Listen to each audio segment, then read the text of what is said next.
Hello everyone. 2022 batch. 2022 batch. Okay, second years and micro exam முடிஞ்சிச்சு. இதோட micro பேப்பரே முடிஞ்சிச்சு. நீங்கள் சந்தோஷமாக இருக்கலாம். எக்ஸாம் இப்படி பண்ணியிருந்தாலும் சரி, இதுக்கப்புறம் எதுவும் பண்ண முடியாது. ஓகேவா? இந்த எக்ஸாம் மட்டும் இல்லை, லைஃப்லேயுமே ஒரு விஷயம் முடிஞ்சு போச்சுன்னா அதை யோசிச்சு பார்க்க தப்பு கிடையாது. ஆனால் அதை யோசிச்சு ஸ்ட்ரெஸ் ஆகிறதோ ஃபீல் பண்ணுறதோ அது வந்து நம்ம ப்ராடக்ட் கம்மி பண்ணுதுன்னா it is not acceptable. So leave it there itself and what are mistakes you done there you should rectified. And லைஃப்பில் வந்து நம்ம ஒரு விஷயத்தை லேர்ன் பண்ணுற வரைக்கும் அது திருப்பி திருப்பி நடக்கும். ஒரு லெசன் நம்ம கற்றுக்க வரைக்கும் அந்த ப்ராப்ளம் திருப்பி திருப்பி நடந்துகிட்டே இருக்கும். ஸோ உங்களுக்கு அந்த ப்ராப்ளம் திருப்பி நடக்கக்கூடாதுன்னு நினைக்கிறேன். Okay, that's all. மைக்ரோ பற்றி யோசிக்காதீங்க. இதுக்கப்புறம் வந்து பேத்துக்கு போயிடலாம். நான் வந்து இம்பார்ட்டன்ட் கொஸ்டின் முன்னாடியே கொடுத்துடலாம், இப்போயே நீங்கள் படிச்சுட்டு போங்க எக்ஸாம் எழுதுங்கன்னு சொல்ல மாட்டேன். அதே ஆட்டிடியூட் தான் எனக்கு எப்பயுமே. Path is easy. Path first paper வந்து comparing the second paper it is actually easy. So just focus on general path, then systemic path இல்லை ஹெமட்டாலஜி தான். ஹெமட்டாலஜியில் வந்து லாஸ்ட் இயர் எங்களுக்குமே ஃபைனல் இயர் படிக்கும்போது லாஸ்ட் இயர் வந்து ஆப்ஸ்டிக்ஸ்லேயும் சரி பியாட்ரிக்ஸ்லையும் சரி அனிமியா கொஸ்டின் கேட்டிருந்தாங்க. So it is not only for first year. Anemia is important.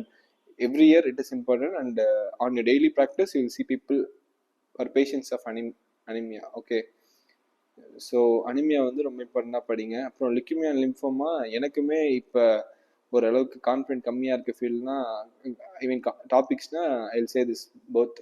So when you done it well just revise and go. If not just try to manage leukaemia and lymphoma if it is asked.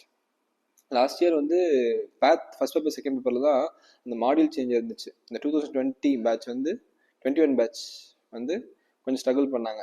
So இந்த வருஷம் அது மைக்ரோவே நடந்துச்சு. So one advice to this people is don't stick on module or blueprints. That is just to give you ஒரு மாதிரி ஒரு நம்பிக்கை கொடுக்கறதுக்கு அது இருக்குது. That is to give you hope. That's all. You can't go and ask anyone in this college or university that you have not admitted to the மாடியூல்லேருந்து நீங்கள் கேட்கல, ப்ளூ பிரிண்ட்லேருந்து நீங்கள் கேட்கல அப்படிலாம் நீங்கள் கேட்கக்கூட முடியாது. கேட்டு தான் பாருங்களேன், நடக்காது எதுவுமே. ஸோ அதெல்லாம் நினைக்காம அந்த போர்ஷனில் இம்பார்ட்டன்ட் கொஸ்டின் படிச்சுட்டு போங்க. அது வந்து நல்லா எழுதுங்க, இல்லைனா மேனேஜ் பண்ணுங்கள். That should be the attitude of yours for going before the exam. And நான் நல்லா ப்ரே பண்ணிக்கிறேன்.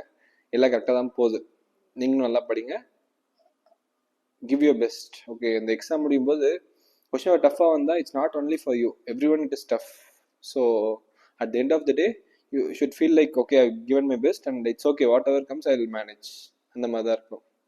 இந்த ஒரு பேப்பர் முடிஞ்ச உடனே ஹோப் விட்டுட்டு அடுத்த பேப்பர்லாம் படிக்காமல் இருக்கிறது வந்து இட்ஸ் அப்சல்யூட் மேட்னஸ். அது யாரும் பண்ண மாட்டீங்கன்னு நம்புகிறேன். ஸோ இதெல்லாம் வந்து எனக்கு யாருமே எங்கள் சீனியர் சொல்லலை. 6 பேப்பர்லையுமே எனக்கு I am not done one SA well and I vision தான் ஷார்ட்ஸாக போட்டுறேன். Second year when I was studying, I was Covid batch 10 months லாக்டவுனில் போயிடுச்சு. வந்த 45 days வந்து மாடல் எக்ஸாம் மெயின் எக்ஸாம் சொல்லிட்டாங்க. So I have not had ample time to prepare second year. So every paper I had a problem in writing one SA. 2 எஸ்ஏல ஒரு SA ப்ராப்ளமாக தான் இருந்துச்சு, 3 ஃபேமே ப்ராப்ளமாக தான் இருந்துச்சு. But I try to manage somewhat and at the end I manage it well and I passed in all subjects of second year. So I feel like it is tough, but it is not impossible for cracking this second year MBBS. You can do this really well. Bye, good night. ரொம்ப stress பண்ணிக்காதீங்க. Too much of stress is not good for anything. Thank you guys. இது வந்து நம்ம main வீடியோவோட continuation. 2022 batch who have done the microbiology paper 2 continuation. So இது ஃபியூச்சர்லேருந்து பார்க்கும்போது யாருக்கும் கன்ஃபியூஷன் வரக்கூடாதுல்ல, அந்த மெயின் வீடியோட கண்டினியூஷன் தான் இந்த ஷார்ட்ஸ்.